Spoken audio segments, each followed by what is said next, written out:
Well, despite Donald Trump's narrow escape, there are fears of what's possibly next. The political divide is getting bigger, it's getting uglier, and that's not just in the US, but everywhere, including here. Political analyst Tom Switzer joins me. Tom, nice to have you on the desk. Great to be here. Look, we saw a former president come oh so close to being assassinated. How did we reach this point? Well, it takes two to tango in politics, and in recent years, Trump and the Republicans and Biden and the Democrats have indulged in incendiary language, and they have now raised the stakes of this election in apocalyptic terms. So this is very frighteningly polarising times in America, and I think add to this, you've got this toxic impact of social media, which makes a bad situation worse. Because we haven't seen something like this in a very long time, have we? Yeah, I'd say 68's the benchmark. I mean, that was probably the most volatile, controversial, unpredictable, dangerous environment in America since the Civil War of the 1860s. You had not just political assassinations back then in 68. With Robert Kennedy and Martin Luther King, that's right, but you also had widespread race riots, burning of the cities, anti-Vietnam War protests. I don't think that 2024 in America is as bad as 1968, but it's been the worst since then. OK, so what do you think that the political consequences are of what we've just seen? Because Donald Trump was already the front runner.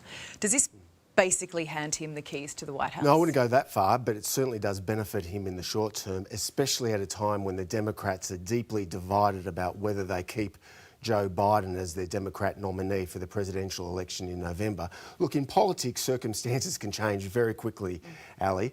If a week is a long time in politics, 16 weeks is an eternity.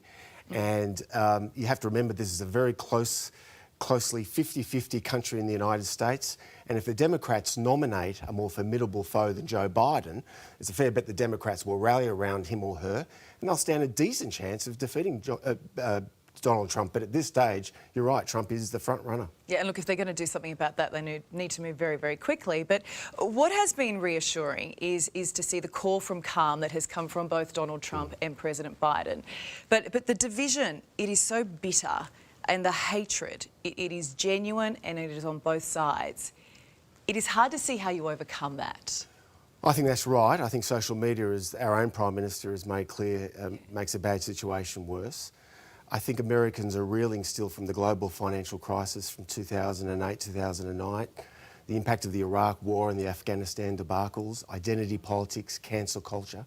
I mean, these are very polarising times, but I think that a lot of ordinary Americans just want civil disagreement and civil discourse. They don't want a civil war, and it's incumbent on both sides of politics, both Trump and Biden and the leaders of both the Democrats and the Republicans, to tone down the heated rhetoric.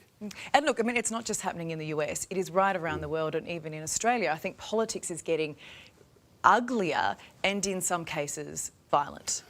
Well, look, I think that's true, although I do think America is a special case study. I mean, in Australia it is true that the polarisation is pretty rife, but even in Canberra, for all the bitterness and rancour you see, you know, you still have our Prime Minister and the opposition leader still having a civilised and cordial discussion.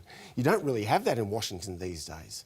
And the other point I'd make about Washington is that you know, these deep-seated anxieties that have just come to the surface in the course of the last few years, they just didn't happen with Donald Trump. They've been existing for a long time. American calls them a culture war, and both sides are fiercely divided on how America should proceed in years to come. See, I look at Australian politics and I feel like you don't have that bipartisan support on big issues that I feel that we had if you go back to former presidents, prime ministers, or go back a decade or so. But I mean, our Prime Minister spoke quite emotionally, and it was only recently, about threats against his own family.